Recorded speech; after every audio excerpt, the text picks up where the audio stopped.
sa Kamarvin Olvin.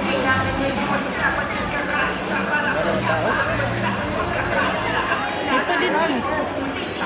May pa din. Ha?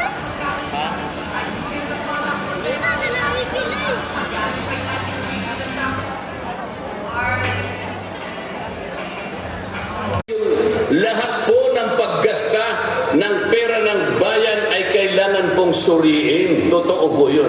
Ngunit meron pong pagkakataon at panahon sa paggawa nito.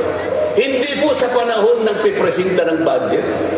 Isang pagdinig sa isang committee na kung tawagin ay Committee on Good Government.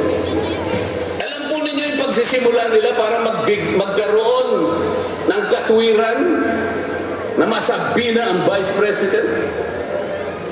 Kinasangkapan nila yung isa sa amin, isang representative sa Maynila, tumindig